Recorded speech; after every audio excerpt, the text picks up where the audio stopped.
شریف کی زیارت کر لو، جاؤ مدینہ شریف کی زیارت کر لو، جاؤ بغداد چلے جاؤ، جاؤ اجمیر چلے جاؤ، جاؤ کچوٹا چلے جاؤ، جاؤ اعلیٰ حضرت کی مزار میں چلے جاؤ، ارے دنیا کے کسی بھی خطے میں چلے جاؤ، اگر تمہارے ماں باپ جو ہے کہ تمہارے گھر میں ناراض ہے تو تمہاری ایک بھی دعا قبول ہونے والی ایک بھی دعا قبول ہونے والی نہیں ہے۔ آج ہمارا گھر اتنا خوبصورت بناتے ہیں جس کا پوچھنا ایک دم سمجھ لیجئے کہ وہ ٹائلس و ماربل، وہ خوبصورت مکان بناتے ہیں،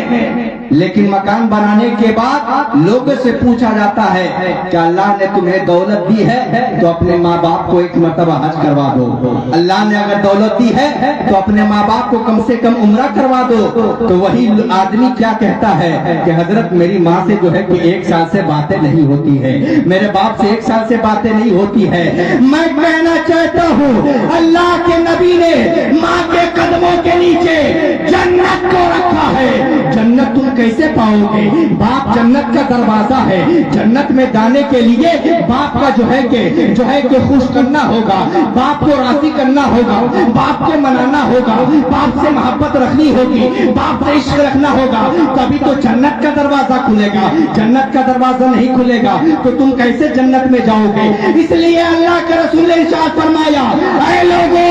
اپنے باپ کو پہلے راضی کرو، بعد میں اپنے ماں کو بھی راضی کر لیا کرو، اس لیے کہ جنت کا دروازہ کھل گیا تو سمجھ لو کہ تم جنت میں داخل ہو۔ واہ واہ واہ میرے عزیز، اس لیے زیادہ آپ لوگ لن ترانی میں مت رہیے،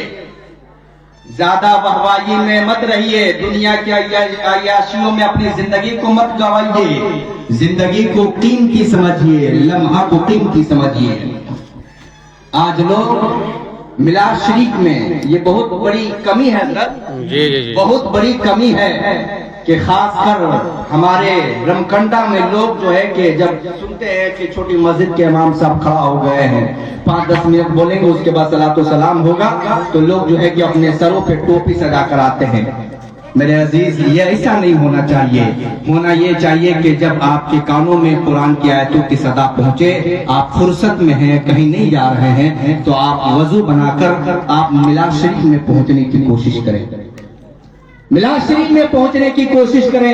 اس لیے کہ میلاد شریف میں آنے والے لوگوں سن لو، آقا ارشاد فرماتے ہیں جو میری محفل کو اپنے گھر میں سجاتا ہے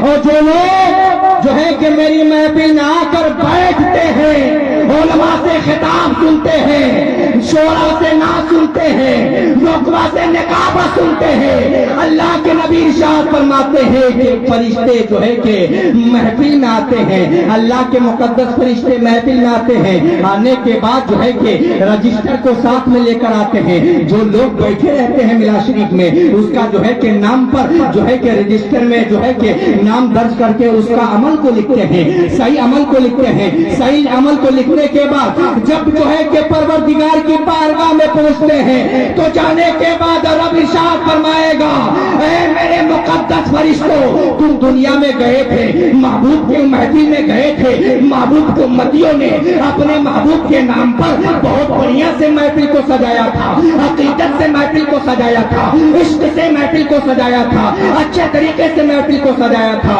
کیا میرے گنہگار امتی کیا محفل میں آئے تھے؟ میرے گنہگار امتی محفل میں بیٹھے ہوئے تھے، تو جو آئے ہوں گے ان کے خوشخبری لے کر جو ہے کہ اللہ کے مقدس فرشتے رب کی بارگاہ میں جاتے ہیں، جانے کے بعد کہتے ہیں مولا تمہارے گنہگار بندے ایسے ہیں کہ ایک مرتبہ جب محفل میں